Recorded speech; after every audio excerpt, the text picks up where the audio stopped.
Welcome to Community Unitarian Universalist Congregation at White Plains. We gather in the light of the four truths. It is a blessing you were born.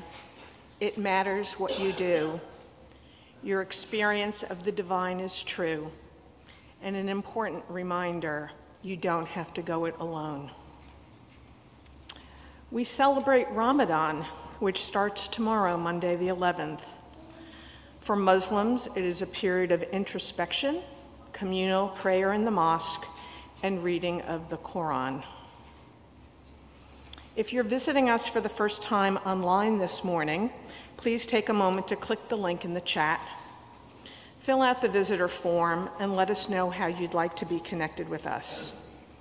If you're new and visiting here in person this morning, we invite you to stop by the welcome table to say hello. Later in the service, we will share the joys and sorrows of our individual lives. For those here in person, please take a moment to add your thoughts to the book by the south windows. For those of you on Zoom, please type your information into the chat. We are delighted this morning to welcome our guest musician, Freebo.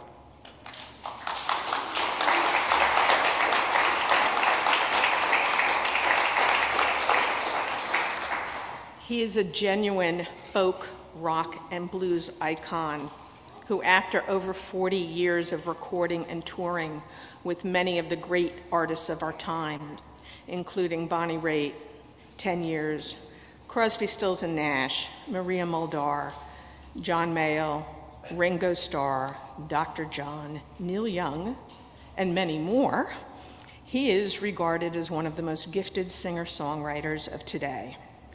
Thank you for sharing your music with us this morning. His compassionate concern for the world and people around him, as evidenced by both his lyrics and his open stage banter, has helped him connect with listeners worldwide. We're in for a treat this morning.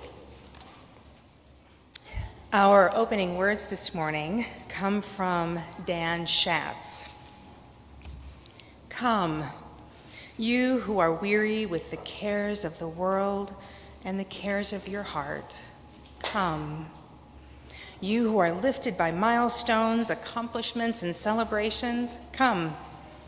You who seek learning and insight, come. You who seek growth in spirit, heart, and mind, come. You who are in need today, and you who are prepared to give, come. You who love the winter weather, and you who wish it would just go away, and you who overslept this morning, come. You who join us from your living rooms and dens, and in this sanctuary, come. You who love however you love, who are cisgender, trans, or non-binary, from any gender, race, background, class, or ability, come. Come into this holy hour and welcome. I invite you to rise in body and spirit, to gather together in song with 347, Gather the Spirit.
I invite you now to enjoy our story, The Kindest Red, a story of hijab and friendship.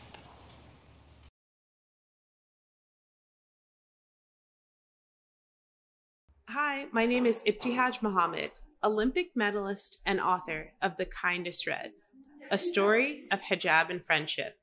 This is a sequel of my previous book, The Proudest Blue, and it continues the story of Asiya and Faiza's journey of hijab, exploring friendship, and how kindness can reach far beyond our wildest dreams.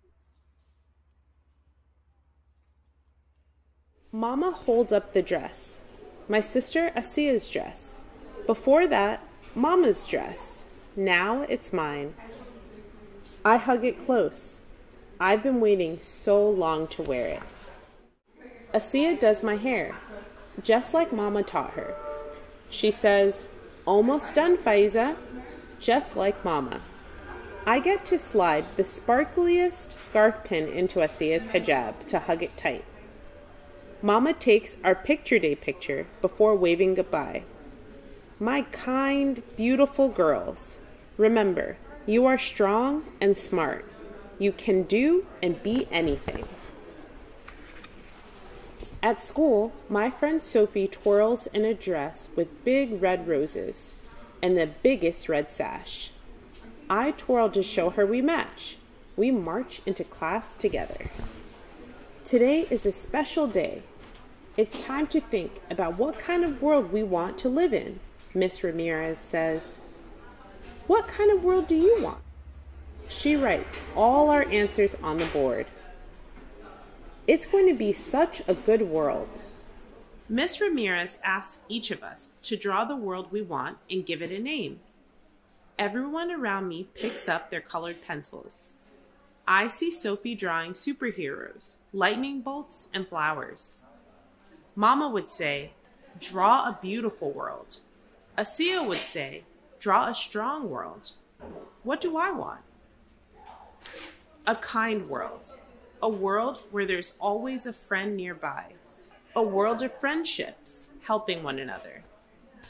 Okay, class, it's recess time, Miss Ramirez says. Are you ready to make your wishes for the world come true? When we get outside, I link my arm with Sophie's. Let's make the world kinder, I say. With our superpowers, Sophie says. We look for ways to grow a kind, powered world. Molly wants someone to bounce a ball with. Andre wants to play with London, so we look for her. Jada wants to play tag, so we chase her. It's going to be such a good world. At our second recess, our class keeps using our powers to make the best world. I run to Asiya to make her day even better and ask her, "Is there anything I can help you with?" She smiles and gives me and Sophie and Jada a turn with her basketball. We feel even more powerful after that. Priya needs help putting a Band-Aid on her hand. Sophie needs her sash tied into a big bow. Mateo needs help with his bow tie. Violet and Felix need to stop fighting over the jump rope, so they decide to take turns. When it's time to line up, Sophie needs her sash tied into a big bow again. Mateo and I help her. Our class picture is full of big smiles. Later, Asiya comes to pick me up from my classroom. Sophie's brother and Priya's sisters come to pick them up too. It's sibling picture time. Me and Asiya all by ourselves. We get in line. Molly is wearing the same shirt as her siblings. Andre has on the same tie as his brother. Priya is wearing jeans like her sisters. Sophie's brother even has a vest covered with roses. Seeing them makes me happy and sad, because Asiya and I don't match at all. When Sophie sees my face, she asks, "Are you okay?" Jada asks, "Do you need help?" I tell them. Jada says something to Sophie, and Sophie nods and pulls her sash so hard its big bow falls. She pulls it out of its loops, and Jada spreads it out. And it's big and wide and strong, just like Asia's hijab. It's the most beautiful picture day ever, just like Mama wanted. I want a kind world, a world where kindness passes from one to another. Like Mama passing on her dress, like Asia doing my hair, like our class passing power to each other, like Jada passing on an idea, and Sophie passing her sash, like me passing on this story.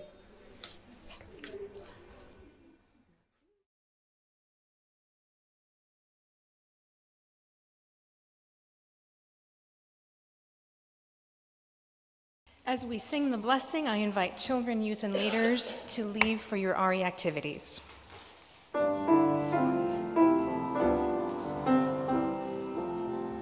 May your mind be open to new learning. May your lips bring truth into the world.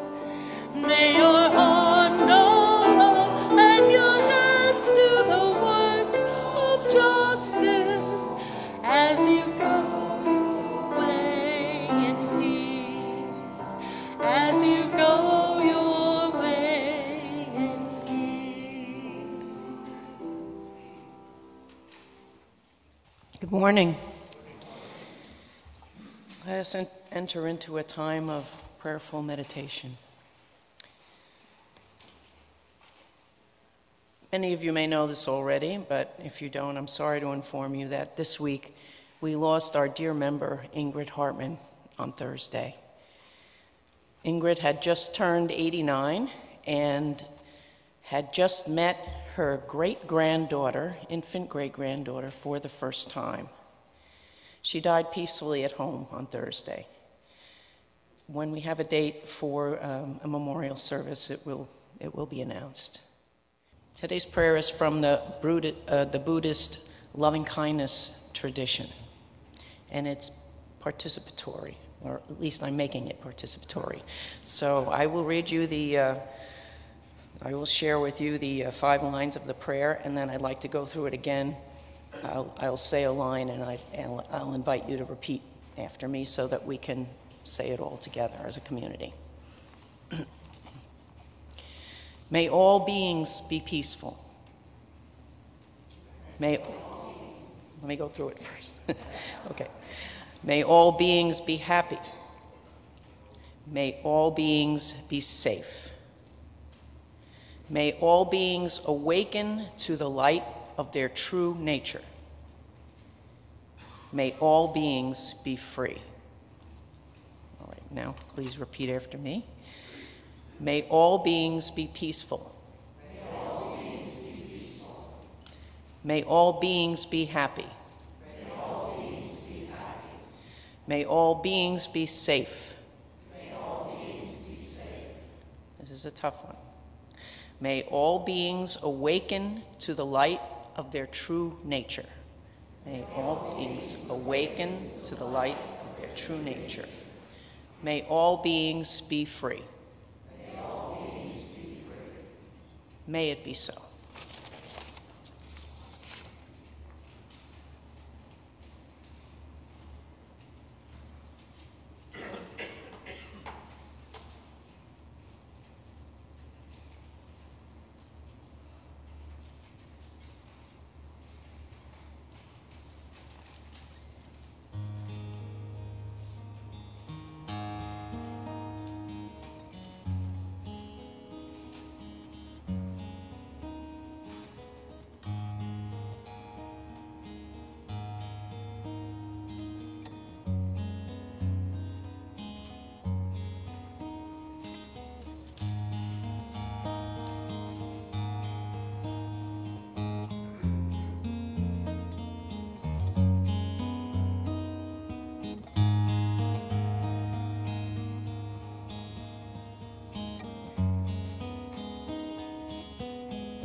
I've heard it said, the earth looks peaceful when it's seen from outer space. Such a pretty place for you and me. How do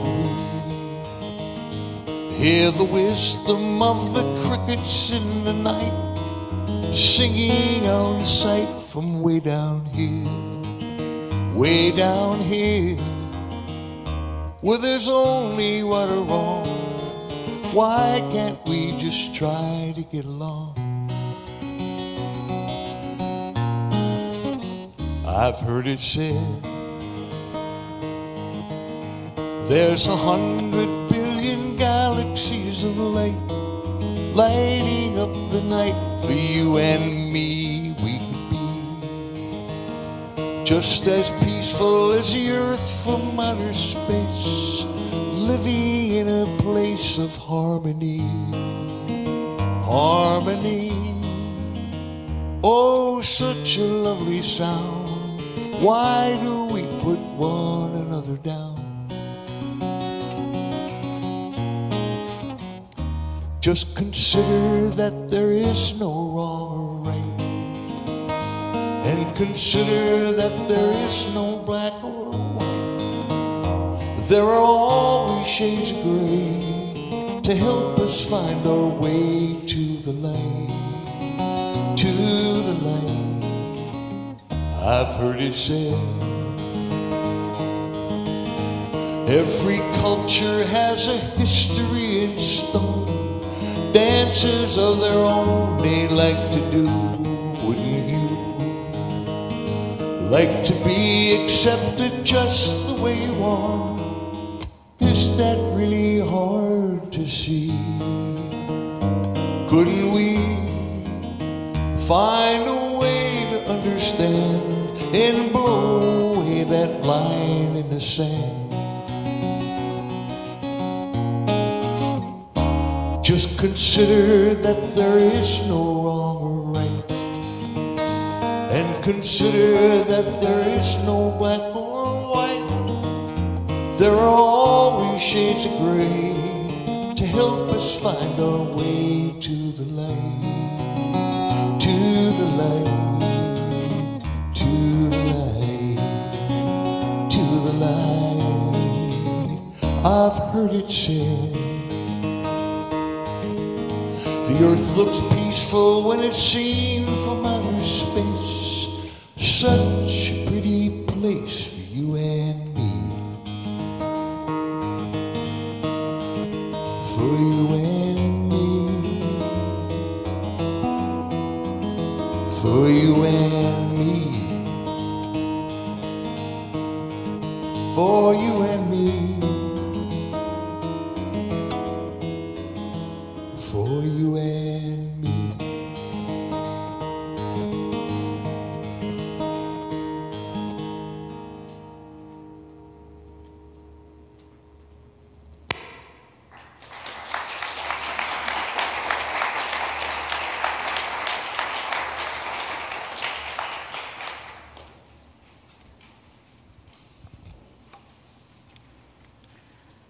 The passing of the plate has always meant to supplement one's regular annual or monthly pledge towards meeting our required budget. A few years ago, when we initiated the 50% share plate undertaking, it helped push our generosity outside our walls towards social justice endeavors in our community. We average over $1,500 a month of donations using the 50% plate share model.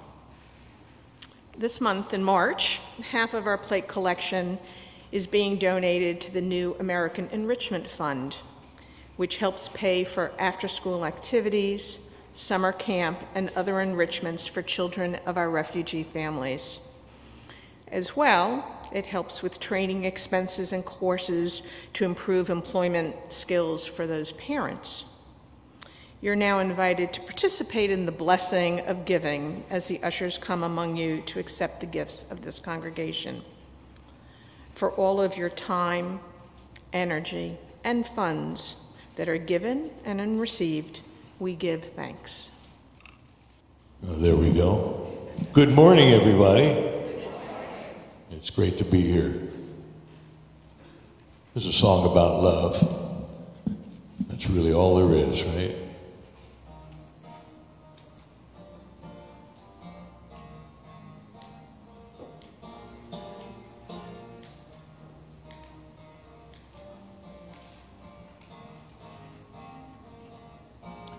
I had a dream, a vision, woke up singing.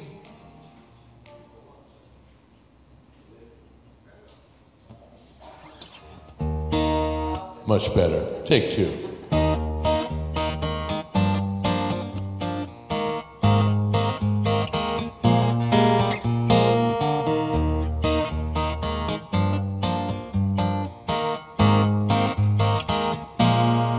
I had a dream, a vision. I woke up singing in the middle of the night, 'cause the world had finally got it right.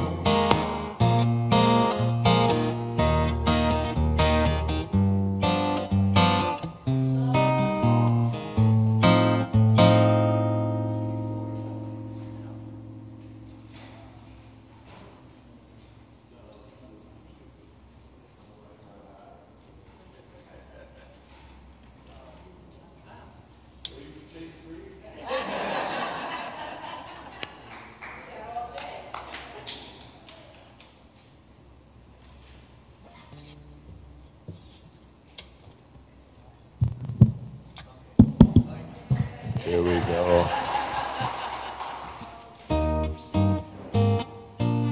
Take three.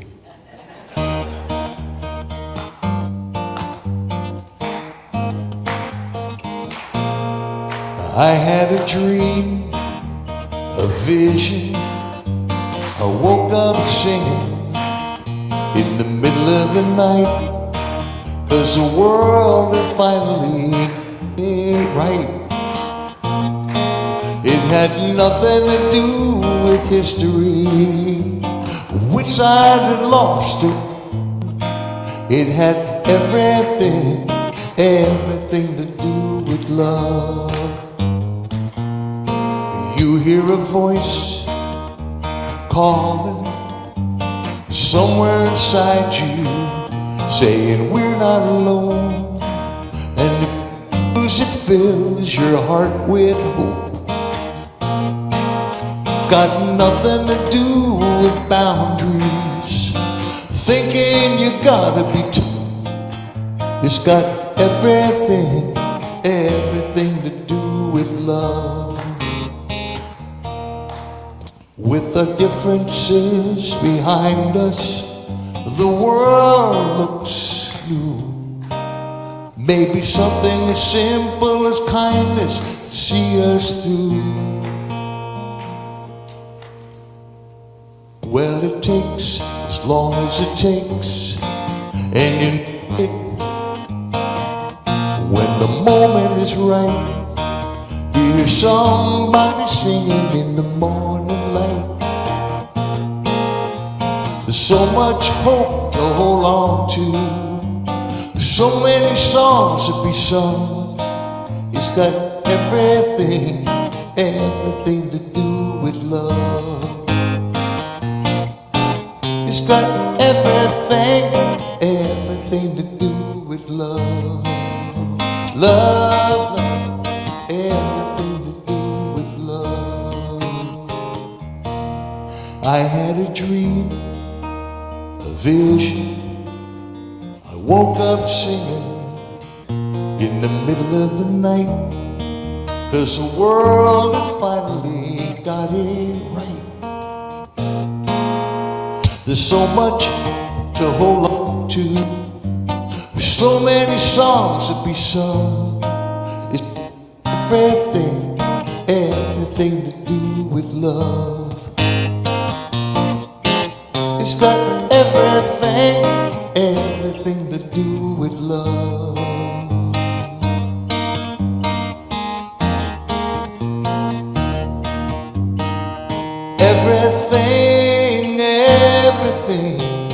Everything to do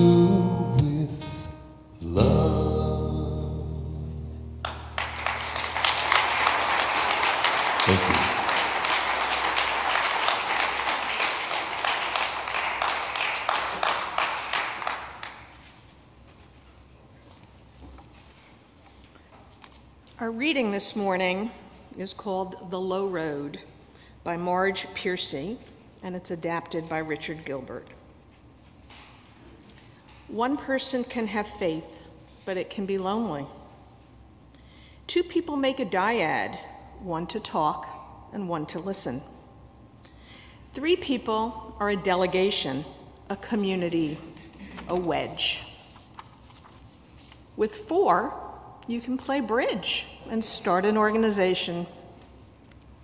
With six, you can rent a whole house, eat pie for dinner with no seconds, and hold a fundraising party. A dozen makes a demonstration. 100 fill a hall and make a worship service. 1,000 have a house of worship and their own newsletter. It goes on one at a time. It starts when you care to act. It starts when you do it again after they said no. It starts when you say we and you know what you mean. And each day you mean one more. Sometimes ministers pick titles that sort of reflect the theme. And sometimes ministers pick titles that make people go, wait, what? So yeah, the title is Rethinking Darwin, but I'm inviting us not to rethink or refute. I mean, I am a firm believer in evolutionary science, and I think Charles Darwin was a remarkable scientist and ahead of his time.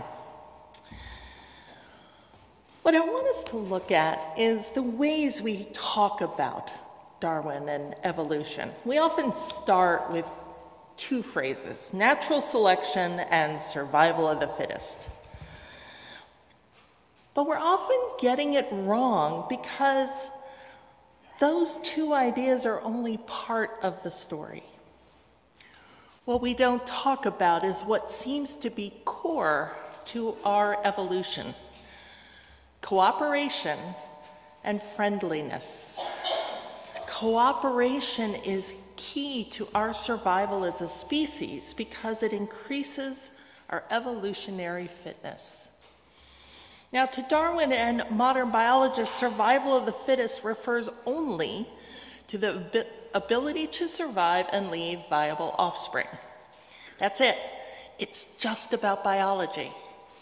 Arguably, no folk theory of human nature has done more harm or is more mistaken than survival of the fittest, as it's been used often cruelly to justify the discrimination and dehumanization of others.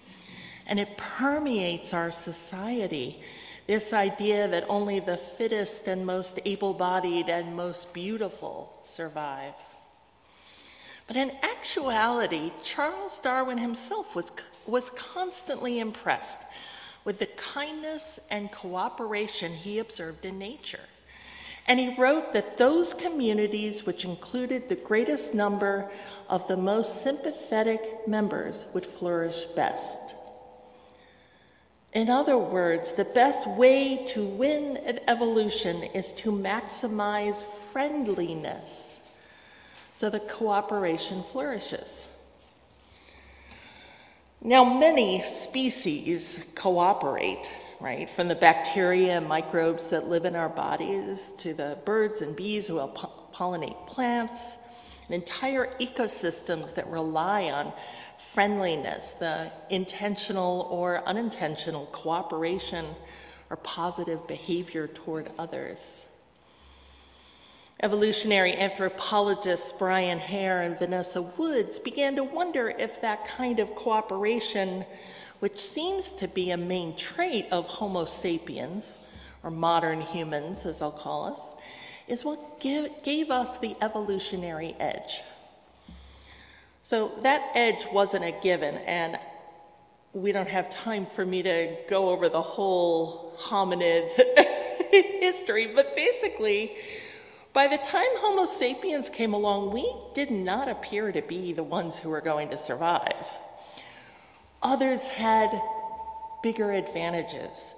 bigger brains, stronger bodies, and still some of those species developed the ability to create tools and speak and adorn themselves and care for each other, bury their dead, right? This sounded humanoid. Some of these species even adapted to colder climates. Homo sapiens, by those standards, would not have been the odds-on favorite to survive. But something happened in the 25,000 or so years between our first appearance as a species and when most other human species died out. We had just begun developing ways to feed not just ourselves, but support our communities. We developed projectile weapons which revolutionized hunting and kept people safer. And it expanded our diets. We created fishing nets and blades and snares. We learned how to plant. We ventured out of Africa and began crossing great bodies of water. And this would have required planning for food and tools. And most remarkably, these sailors had to infer that there was something beyond the horizon. Maybe they studied birds, smoke patterns. But whatever it was, they would have had to imagine that there was somewhere to go.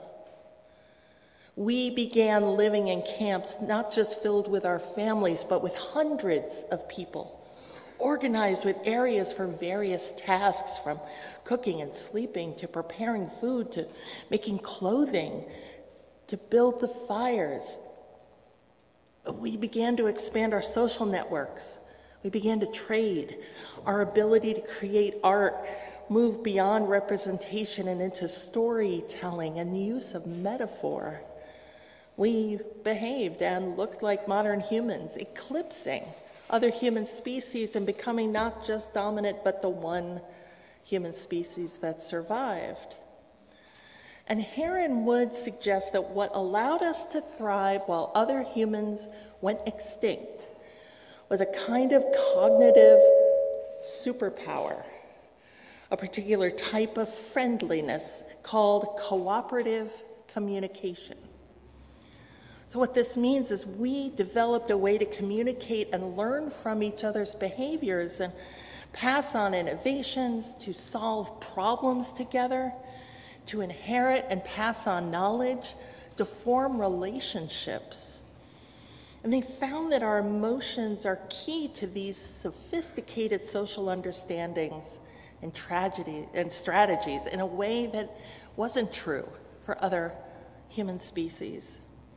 Heron Wood suggests that this process is a kind of self-domestication, meaning that as we evolved, we saw the benefits of friendliness and have evolved to coordinate and cooperate and communicate in increasingly complex ways that allow us to innovate and share those innovations quickly.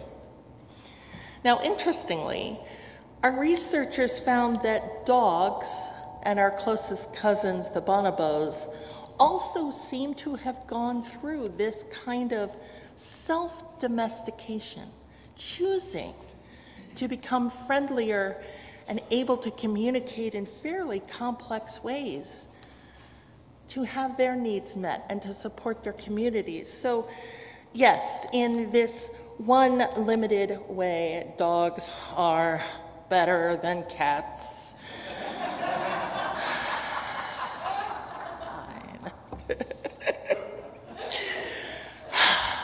Fine.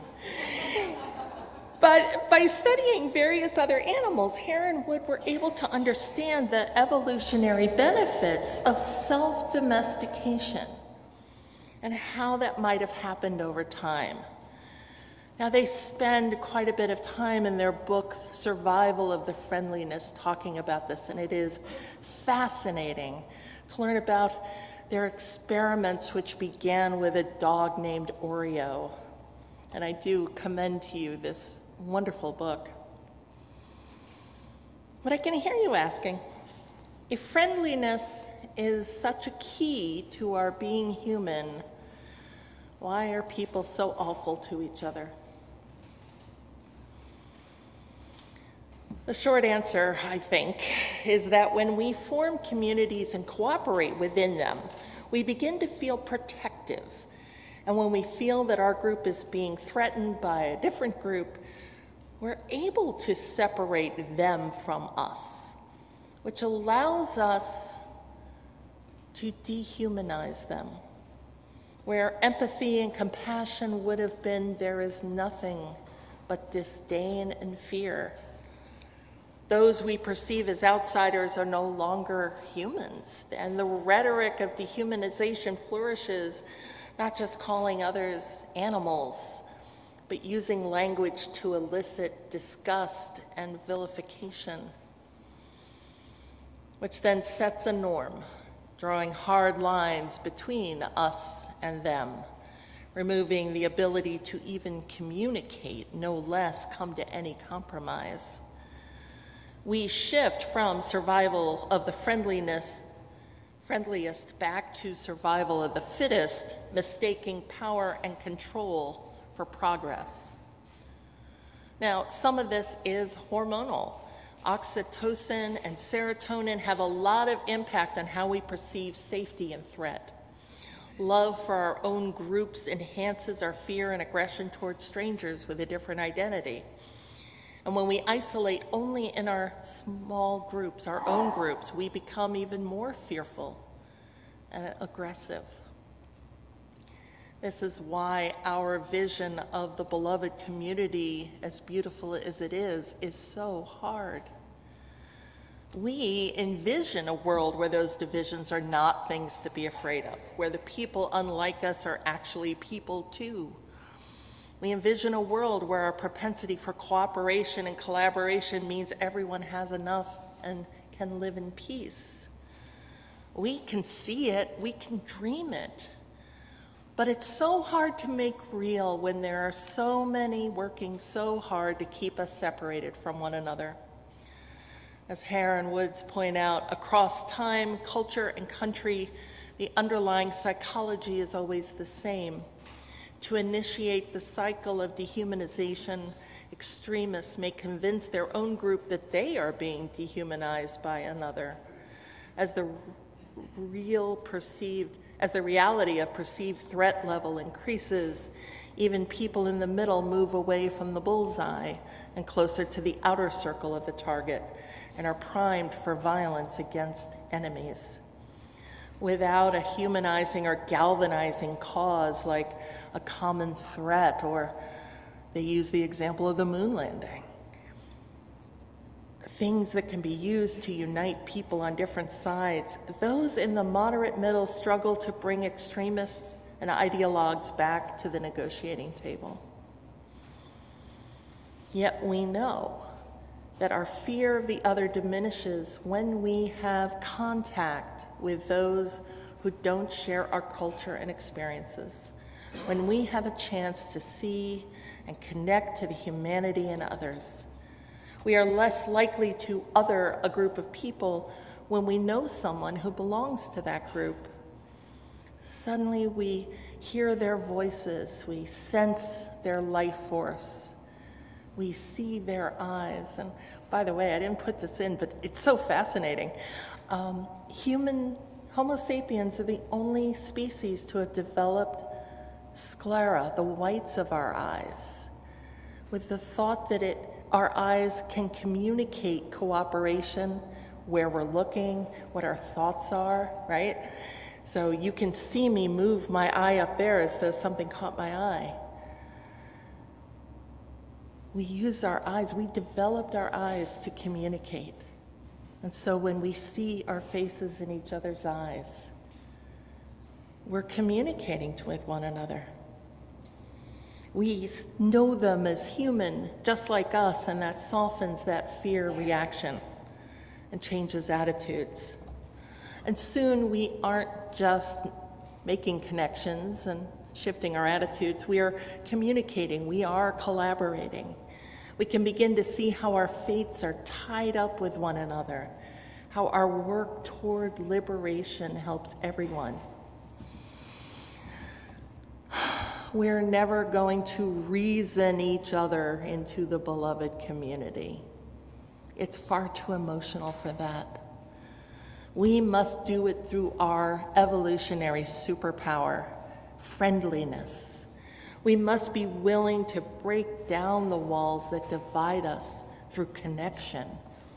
Heron Wood's self-domestication hypothesis suggests that we are designed for human contact, and that human contact produces a positive effect. Now, I got thinking about how the pandemic felt. Many of us remember that we felt a little fearful when we left our homes as isolation, even when we were in isolation. I was thinking about it at the Stop and Shop. That there was really that hard time when going to the grocery store required letting go of that sense of danger. When we make contact with others and when we are in community with a variety of others, it's easier to feel friendly and empathetic toward others, and to feel a little less fearful. And we still need that as the pandemic is becoming more of an endemic. I noticed that it's still been a little harder to connect to others. We've gotten used to meetings online and ordering our groceries and streaming our movies. Our friendships, some of them have suffered. And I think it's easy to fall into the trap of us versus them when that's what the media, entertainment, social media, the news, our politics, all of these tell us that separation, us versus them, is the way the world works. What if we were more intentional about our friendliness and collaboration? What if we didn't just greet and chat with others in this community? What if we took some steps right now to connect to the humanity and well-being of others right here? One of the most beautiful ways I know how to do that is by blessing each other.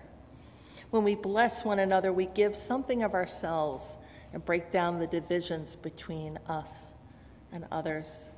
To offer a blessing, to have it received, is to connect with another person at a deep level. And that connection can dissolve differences and improve our ability to be collaborative and compassionate. Now, the process for our blessing today comes from my colleague, the Reverend Suzelle Lynch, who calls it the blessing blender. So our ushers will be passing out little strips of orange paper, and take a pen if you need one. And as they pass this out, I will tell you. Also, if you're online, grab some paper and a pen and pencil. If you're by yourself, follow along. There are ways for you to do this ritual as well, which I'll explain in a moment. So as the paper gets passed, I want you to think about the blessing that you might want to offer, an outpouring of your love and connection to this community. For example, you might write, "May you be blessed with good health," or "May you be blessed by friendship," or maybe you offer a one-word blessing like love or peace or comfort or joy. One way to come up with a good blessing is to remember what you are thankful for and write that down in the form of a wish for somebody else. You could also say something like, "I'm glad you're here today," or "It's lovely to see you." Imagine how good it would be to get a message like that. You could even draw a picture if you want. And you don't have to sign your name. So let's go ahead and write now. And when you hear the bowl ring again, I'll tell you what we're going to do next. So go ahead and start writing.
Take just another moment to write.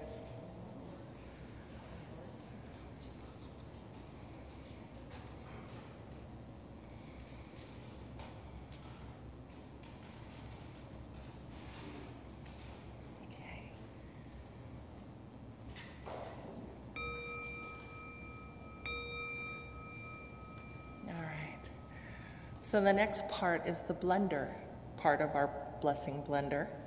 Now, first step, fold up your piece of paper in half. And don't get up yet. I know how you people are. Don't get up yet. Because after I ring the bowl again, I'll invite you to rise and very quietly walk around the room, exchanging your folded piece of paper with other people. Now, this is important. Don't open the papers each time you get a new one. Just exchange. This is meant to be a meditative practice. So when you come to someone, meet their eyes if that's comfortable for you. Perhaps say quietly, here's a blessing. And then connect for just that second and then move on. Now, this isn't a competition to see how many times you can exchange in a short time. I know how you are.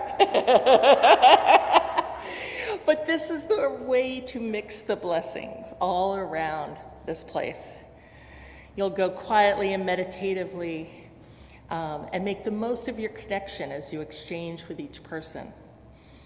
And then I will ring the bowl to bring you back together. Now, there are three more important things. If you're watching online, you might offer a blessing to someone who is there in the room with you. You can also type your blessing into the Zoom chat. The second thing is that some people don't like to do this kind of ritual, and that's okay. If you don't want to participate, just sit quietly. It's fine. Enjoy the flow of people around you. And the third thing, some of us do not move around easily but would like to participate. So if you need to stay seated, just hold your paper up and keep your eye open and make exchanges for those who are moving around. The rest of us will take care to notice you. So Freebo is going to play some nice music for us to walk around to. So please, again, wait until we ring the bell and the music begins. And don't forget to connect silently, quietly, and mindfully with each person. But that is where the blessing really is, in those connections. And yes? Do we look at the blessing after each? No. We're mixing the blenders up. The point of this is to connect with each other and connect with people you may not necessarily connect with. So we're not going to open the blessings until you get back to your seat when we are done and ready for you to sit. Okay? So, you ready? Somebody's already early out of the gate.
So now as you get settled, now you can open your blessing.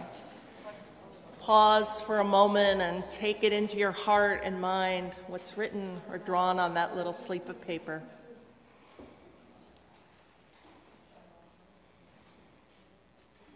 Yeah. This blessing came to you because you took the chance to be part of this gathered community. Somebody wrote this blessing from their heart, and now it is yours to keep. I hope you will take the blessing and allow it to inspire you to use your evolutionary superpower to bless and connect with others. I hope you keep using it to create a world of real compassion, real friendliness, true peace, and deep justice. I hope you keep using it to help create the beloved community, a community with love at its center. Amen. And now I invite you to rise again and join me in singing hymn 18, What Wondrous Love.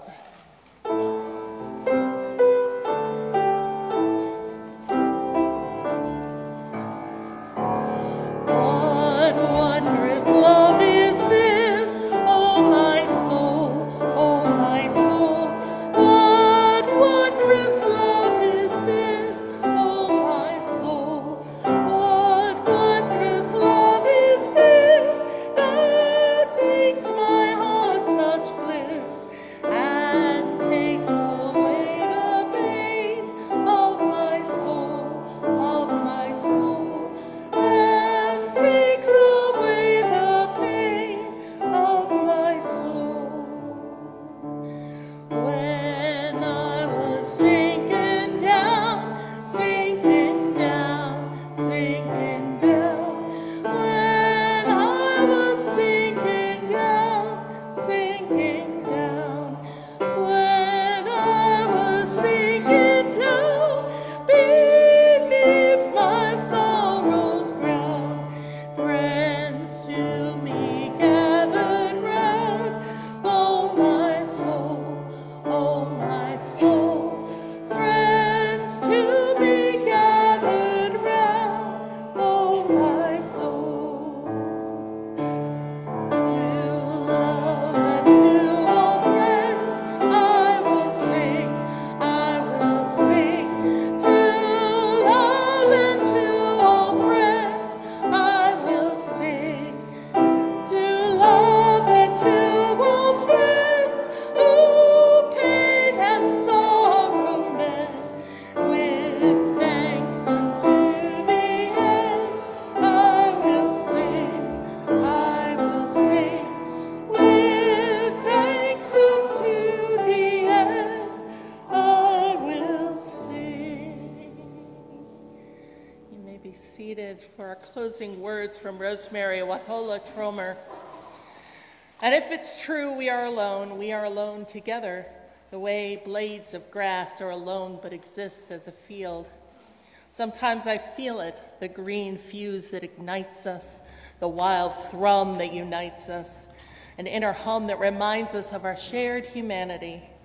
Just as 35 trillion red blood cells join in one body to become one blood, just as 136,000 notes make up one symphony, alone as we are, our small voices weave into one big conversation. Our actions are essential to the one infinite story of what it is to be alive. When we feel alone, we belong to the grand communion of those who sometimes feel alone. We are the dust that hopes, a rising of dust, a pinch of dust, the dust that dances in the light with all the other dust, the dust that makes the world. We are stardust. Go in love, go in joy, go in peace.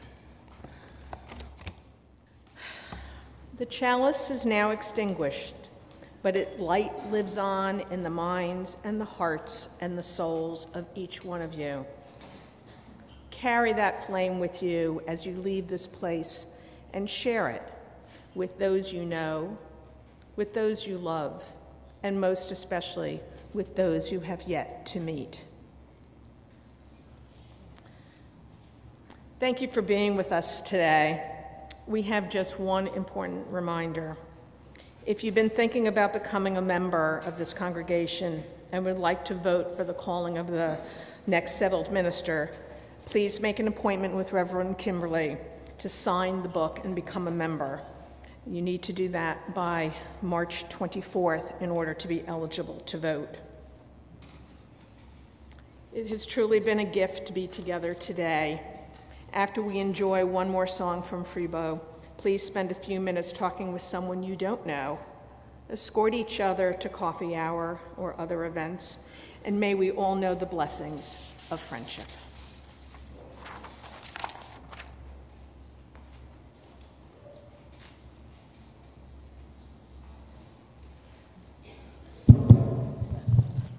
Well, this has been a real joy to be with you this morning. Thank you so much for inviting me and allowing me to be part of this wonderful gathering of love and community.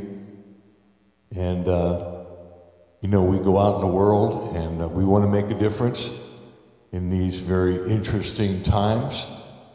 There's a lot to be done. There's a lot of love to be shared. But you can't give away what you don't have. So it all starts with us as individuals and getting our own house in order. I've been very fortunate to have a wonderful career in music. I got to play with some of the greats of the last 50 years, and I've been closer than 20 feet to stardom, and I'm very grateful for that. And at the time, it seemed like it was enough, but I had what I like to call a burning, churning, yearning going on, a dis-ease going deep within my gut, within my soul. I couldn't figure what it was. And it took me years to figure out that what it was my creative child screaming to come out. And I thought I was giving him voice. I was to a certain extent, but I had much more to say. So in my mid-40s, I chose to start writing songs. I had never written a song before that, because I knew that the gift that I had in music, I had more to say than just playing the bass and make other people's music sound good. At that moment, and I think maybe you can relate to it, when you have a challenge, personal challenge, and something that you really feel a deep need to do. Of course, you've never done it before, so you don't know if you can do it. So fear comes up. What if I can't? Fear of failure. For some people, fear of success. I think it's the same thing. Doubt, blaming everybody else, blaming yourself, regret. Why didn't I start at 35, at 25? But I had an epiphany. I thought, well, I'm 45 now. If I don't start now, by the time I'm 55, I'll be in the same damn place. I'm way past 55 now. I've been writing songs for over 30 years. I find they're a gift to me, hopefully a gift to you. And so I'd like to share this song with you that speaks to that moment of truth and that moment of, call it a crossroads, call it a point of destiny. But that moment in your life when you have to make that decision, am I going to do it or not? And you either make a commitment or not. And when you make the commitment, you do it. So if there's something you're thinking about doing on a personal level, or something you're thinking of stop doing on a personal level, I send this song out to you. This is the title track of my latest CD, and I've got some back here. I'd love to meet you. And again, thank you so much for having me. If not now, when?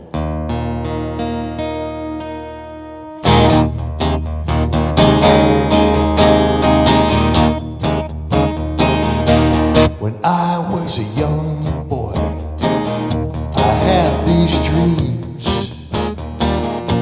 Time didn't matter, or so it seemed. Now I'm still a dreamer. I go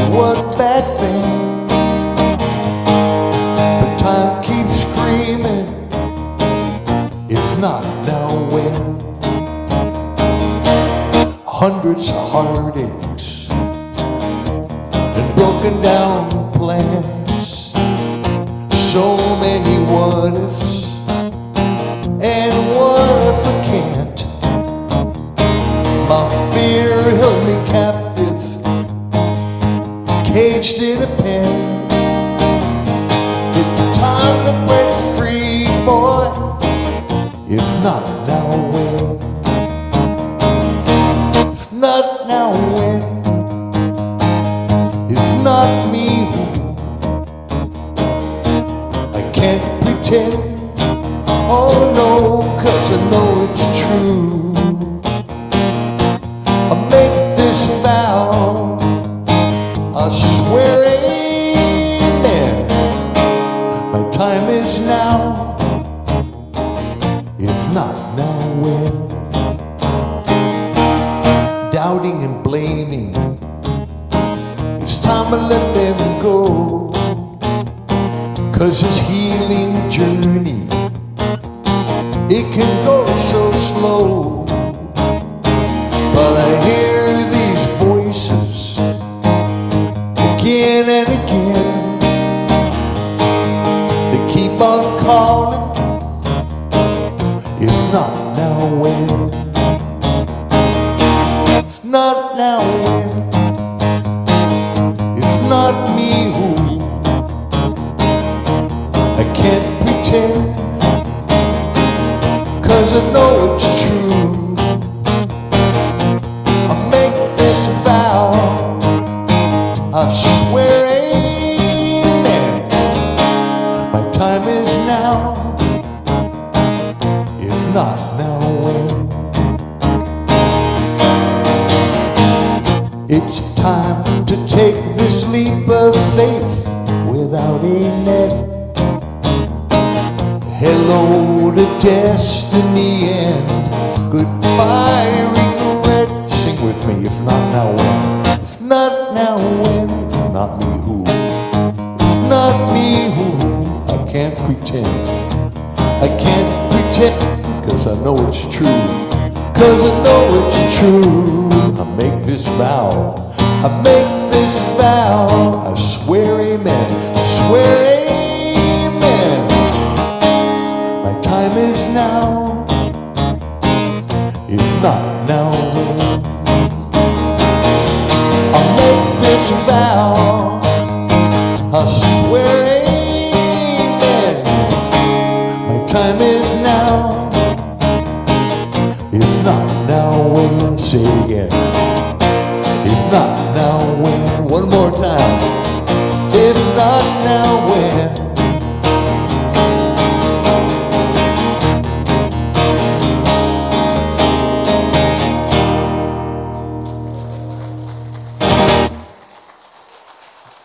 Thank you.